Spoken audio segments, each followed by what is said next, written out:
Welcome to the studio. I'm Melissa Chan, and we're in conversation the next 30 minutes with Svetlana Tsikhanouskaya, leader of the democratic opposition in Belarus. As usual, there will be a question and answer period, so definitely post your questions early in the chat box, and we'll try to get to as many of your questions as possible. Now, Tsikhanouskaya hardly needs an introduction. I'll keep it brief, but her husband ran as an opposition candidate in the presidential election in what is widely considered Europe's last dictatorship. He was arrested. She took his place. Unfortunately, she had to flee the country and go into exile while hundreds of thousands of protesters in Belarus took to the streets in support of her and against dictator Lukashenko. Her government in exile is demanding fair and free elections in the country of Belarus and the release of political prisoners, including her husband. Welcome, Madam Tsikhanouskaya. Hello, everyone. Thank you for the invitation. Now, RightsCon is a summit that happens at the intersection of human rights and technology. So I want to begin by asking about how the people of Belarus used technology during your election campaign and during the protests. This is a country with a lot of young coders and engineers. There's a startup scene, and I think a lot of people at RightsCon are super interested in how the people of Belarus leveraged technology. So I have to say that technology plays huge role not only played huge role not only during our uprising, but till now when we continue our fight. I think that in 2020 technology helped us to mobilize and spread information. Technology helped us to create a platform for discussions and unleash the creative campaigns and ideas. Just a few examples. In 2020, we collected thousands of signatures for presidential candidates, and when our election was rigged, we organized alternative voting through the platform Golos, like Voice. Its founder revealed that I received 3 million votes, and Lukashenko lost the election, and we know it thanks to Belarusians on the streets who protested for months, but also thanks to technology.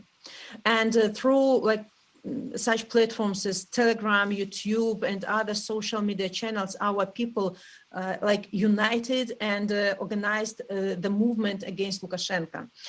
People shared updates on protests, even in local neighborhoods.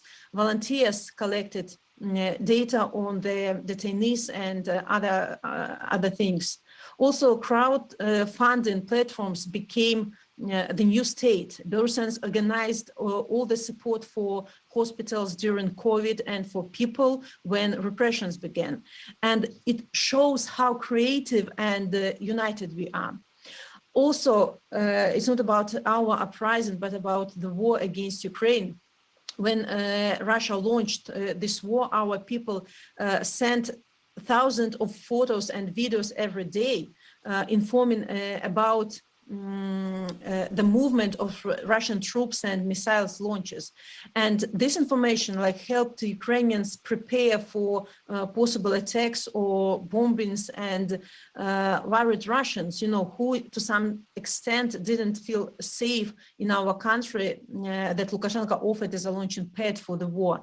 And it showed once again that Belarusians are against the dictator, they are against the war. And also one of our recent projects, it's Digital Belarus, that will offer, it's at the state of a project at the moment, but this service will offer different online services for Belarusians, and will also work on electronic IDs for our people, because now Lukashenko's regime say that those who fled the country, Belarus doesn't need these people anymore. But we want to show that we are united, and through this platform, Digital Belarus, to show how many of us who are opposing the regime, who are opposing the war. How is your government and how are you sending messages to the people of Belarus inside the country? Are the technology tools, the circumvention tools, effective? So, of course, we are using all the possible technologies, to spread information, alternative information in Belarus. Again, we are using YouTube, Telegram channels, Instagram, everything that Lukashenko's regime can't block. They can't block the whole internet, and we have to use every opportunity to give information to people. But of course, regime also uses technologies in the same extent, and they have much more resources to put the information on, like, advertisements on YouTube, for example, and more people can see it. So it's extremely important now for technology companies to block regimes propaganda, to block the advertisement, but to help Belarusians with the alternative information. It's important to support our alternative media, bloggers, all this stuff, to help Belarusians to get true information about the situation in Belarus and in Ukraine. So you mentioned YouTube and the regime or misinformation paying for ads on YouTube or whatever to spread the information. Have you been in touch with technology companies? And if so, which ones have they been working with you, or have they mostly not listened to you and your requests? So my team has consultations with Google, Facebook, and other companies. But of course, we see that we need more collaboration. I must admit that Belarusians count for more support from big tech. As I said, during the mass protests for the presidential election in 2020, the regime switched off the internet for several days and continued turning it off during mass rallies on Sundays in the following months. And Belarusians were disoriented and couldn't coordinate rallies well. There was also a lot of fear among citizens because they didn't know what was happening. And of course, watching at Starlinks, I wish we also had them, back then. And I would say today that we will need to find a solution for future protests and media blackout. And also, I'm confident that tech companies and platforms could help us spread information and advance democracy in Belarus. Our media and journalists have problems with promoting content in Belarusian language. Sadly, for Google, it's easier to stop supporting less widely used languages than to build a Belarusian office. But paying attention to our language is an important step, to help preserve our identity. Also, Russian propaganda can reach our people easier than the content from Belarusian independent media. So a separate, Belarus segment is crucial in our fight. Also, when we are communicating with big tech companies, we are advocating for banning pro-Lukashenko propaganda and state television channels from YouTube, because they spread misinformation about the war in Ukraine. And while Russia propaganda channels are banned, the regime keeps promoting it. Also, go ahead, please. I'd like to hear more.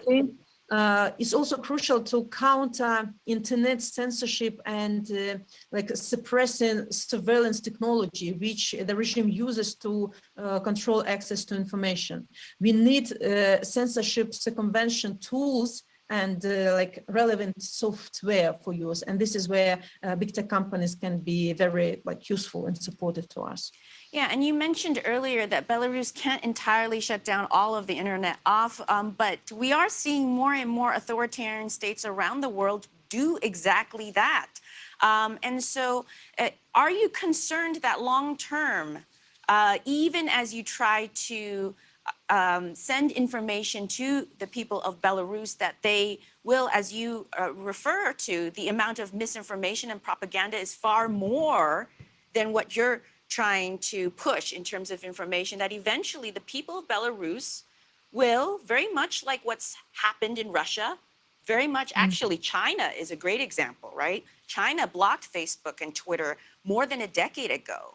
And, you know, the people there, they believe the propaganda, many of them, the majority of them.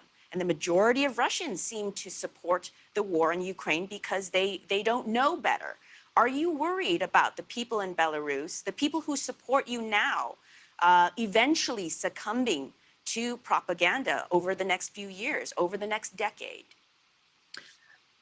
You know, I think that I'm speaking on behalf of Belarusians, that Belarusian people know today how to get alternative information. Of course, the older generation of people who don't have access to internet or don't know how, don't want to study how to use it, they believe in the state TV, you know, state propaganda, but more and more people are involved into getting real information. They are looking for this information. And of course, it's very important to teach them how to circumvent all the blockings, you know, that regime can control media. For example,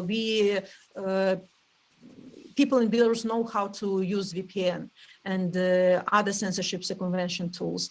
So what is important is to help bloggers and journalists with the equipment, with the verification tools, you know, for them to feel secure in this internet space. So I don't believe that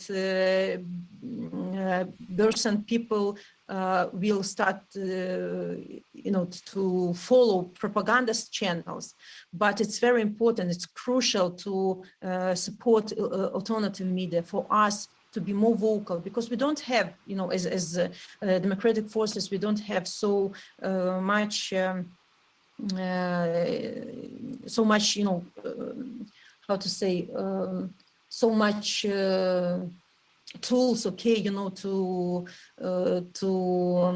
deliver information as propaganda has so much, you know, experts. But we believe that modern technologies will understand that it's their task as well to stop propaganda from spreading their information, but support those forces, those powers, those people who want to show the truth about the situation in our country, in Ukraine, and, you know, all over the world. Now, you mentioned that you wished that Starlink had been there. Have you been in touch with Elon Musk about that? And also, you talk about circumvention tools and needing that help. How are you going about it? Do you need to raise money? Are you perhaps talking to international NGOs that work in tech to do this in order to send messages to Belarus and keep that line of communication open? Now, I suppose that after 2020, our local IT companies or local NGOs, they try to reach Elon Musk, but maybe at that time, the Russian problem wasn't too important for this company. But now, seeing what's going on in Ukraine and that Starlink provided them with equipment, we also want to get the same maybe access to this equipment, because democratic values are common for all the countries. So, but as for technologies, you know, we think that in these difficult times for Ukraine, for Belarus, it would be very nice, you know, for Google and other different companies, you know, to provide people who are fighting with dictatorship for free. So for us, don't have necessity to fundraise money to buy some equipment or technologies, because we have to understand that we are fighting for the same values, for the values you have in democracies, but this is our common course to get more democratic countries into this family of democracies for free. You know, we really, it's not necessary to get money from people who are fighting for changes. Madam Tsikhanouskaya, we have a lot of questions coming in, so I want to get to them. So I want to end our segment with a question that's not related to technology. You're the leader in exile of Belarus, and I'm curious how you make sure over time that you don't become a dissident in exile. You are a leader in exile right now. How do you make sure that you are not a dissident in exile? And what I mean by that is that you know, you have a small team. It's not a full government. And we have seen in the past other governments in exiles over the decades sometimes fade into irrelevance. So I'm curious how your team talks about the future.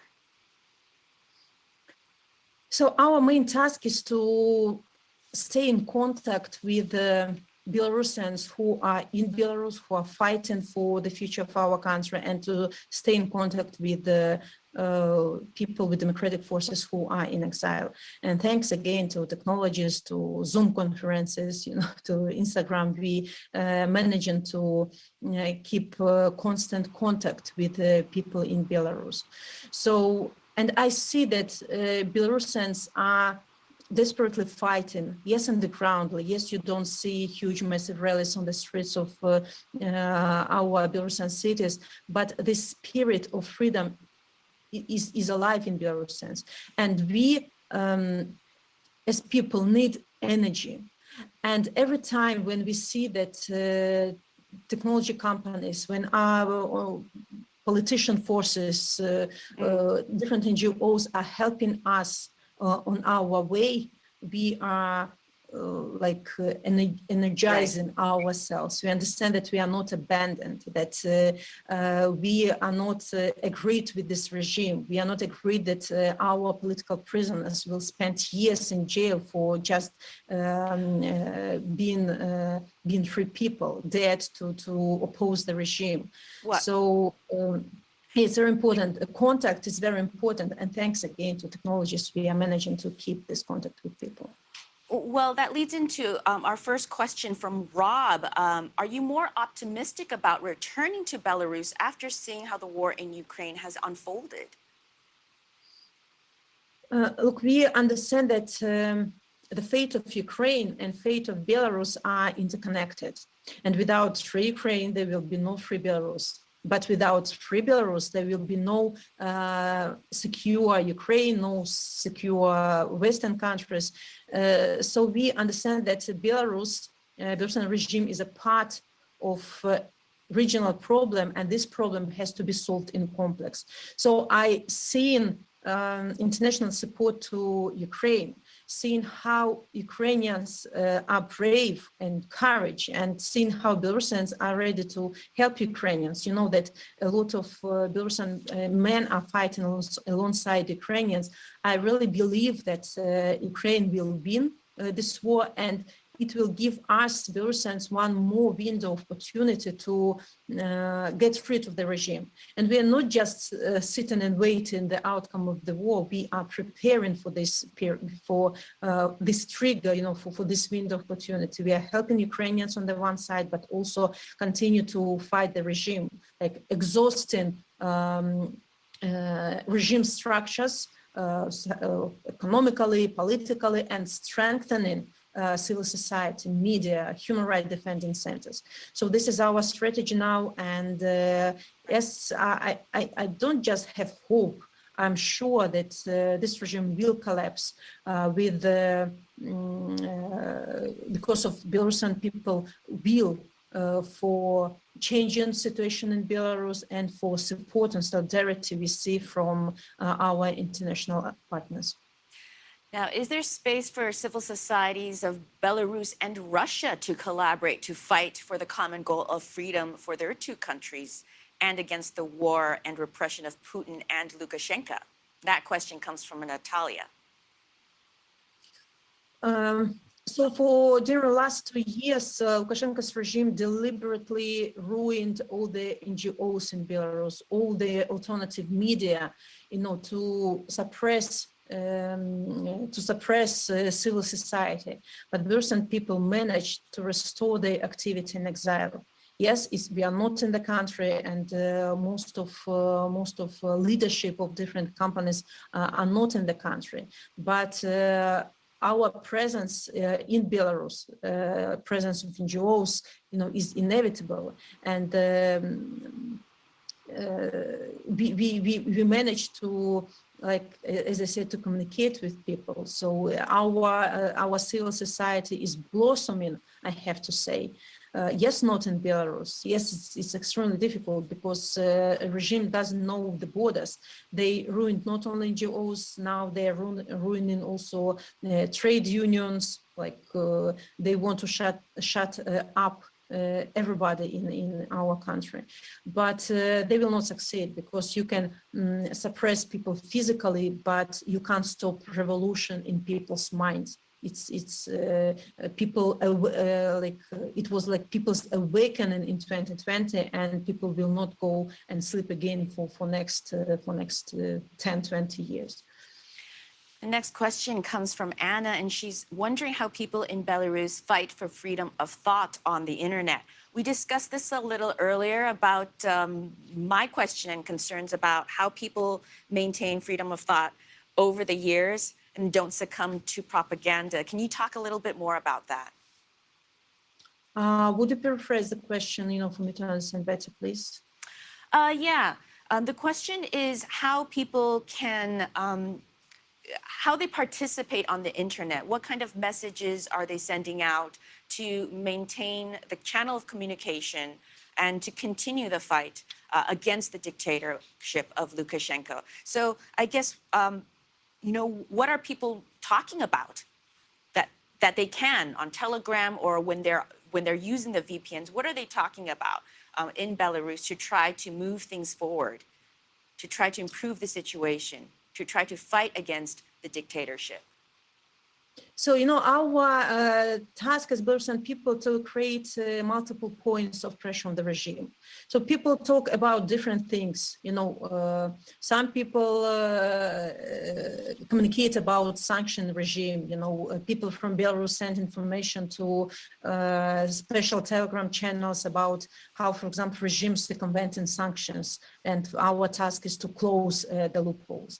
Some people launch educational programs to explain ordinary people who have been living under dictatorship for 27 years and don't even understand what democracy is. So our experts educate people what democracy is. They give examples of other countries. They prepare Belarusian society for changing. That democracy is rather difficult, and you have to take responsibility for the future of your country. Many people, communicate about how to strengthen civil society. We launch different programs for students, for teachers, for doctors, and we have our common platform, Belarusian platform, where all the initiatives are collected in one place, and people can choose any initiative and discuss within this initiative, within this Telegram channel, the topic that is interested for them. And this majority of unity of all those initiatives give platform for discussion or anything. I myself have my networks platform for dialogue. I myself participate mostly in Instagram chatting, and I personally answer almost all the questions that people ask me in Instagram. So we are trying to use as many tools as possible, and where people can find any interesting topic. There's a question from Oliver, wondering who best or what organization is best to reach out to if they have tech skills themselves. So non-Belarusians, people who want to help Belarus, if they have skills that they want to volunteer, uh, who do they contact? Who should they contact? So the entry point can be the office that is situated in Vilnius at the moment, and we can provide any person who is interested in volunteering with necessary contacts, depending on what this person wants or where this person wants to help. So there are plenty of companies, but maybe it will be the easiest to get through office of Svetlana Tikhanovskaya. Great. And more generally, a question from Donna asks, how can people support the people of Belarus? So it doesn't have to be technology related, but in general, what's the best way to show support for you? So if you are talking about ordinary people, not politicians, the easiest way to show your solidarity is to support political prisoners. You know, write letters to our people behind the bars, because they are really isolated from the people, and the letters is the only source of information for them. And they are so grateful when they get letters, not only from Belarusians, but also from people all over the world. It gives them assurance that they are not abandoned, that they are not forgotten, that people are fighting for them. Also, you can communicate with your relatives, with your, with people around you, explaining what's going on in Belarus, explaining that our fight is still going on. Yes, you don't see pictures of rallies, but just imagine the wave of repressions in our country. Tell them how our political prisoners are suffering behind the bars. Give them those pictures for them to feel empathy for Belarusian fight. Also, if you have possibility, you can donate to different funds that support political prisoners, or support our Belarusian battalion in Ukraine, or to support families of political prisoners. And just be vocal. Just don't forget that there is Belarus where fight is still going on, because I understand now Ukraine is in the focus and we fully understand this, but don't forget that nearby Ukraine there is Belarus. You were fascinated with in 2020, and tell that the repressions in our country continues every day, new detentions happen every day, and people live like in Gulag. But despite of this, they are fighting. So spread information and help financially if you have possibility. I want to end with a question for you. RightsCon brings thousands of activists around the world together. And over the course of the week, they have very serious discussions. How do you, a lot of people work on very dark subjects here at RightsCon. What would you tell people who sometimes as activists feel little hope or feel tired against the fight against authoritarianism? What advice would you say to them? Look, maybe I don't lose hope, but I'm also very often tired and exhausted. And sometimes you want to forget about everything and live with the ordinary life. But every time, in my case, I think about people who sacrificed with their freedom, some with their lives, to give us opportunity to fight.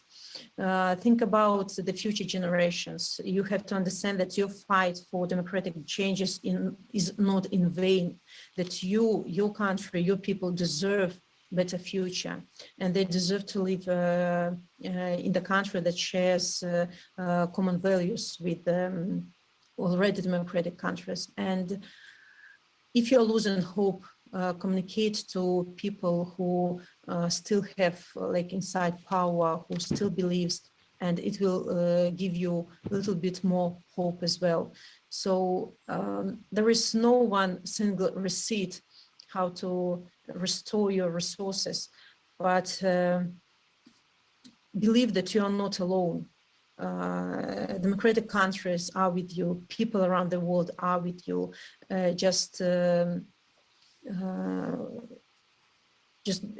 be positive about the future of your country, the future of your fight. Yes, it's difficult. I understand and realize it. And I have my husband in prison, and I have to explain my children that possibly they will not see their daddy in next couple of days, months, maybe years, who knows, but we have to fight. We have to fight for the sake of people in prisons, for the sake of children, for the sake of the future of your country. So stay strong and never lose hope. Madam Tsikhanouskaya, thank you so much for joining us. We're very grateful for your time. Thank you. Have a nice day. Bye.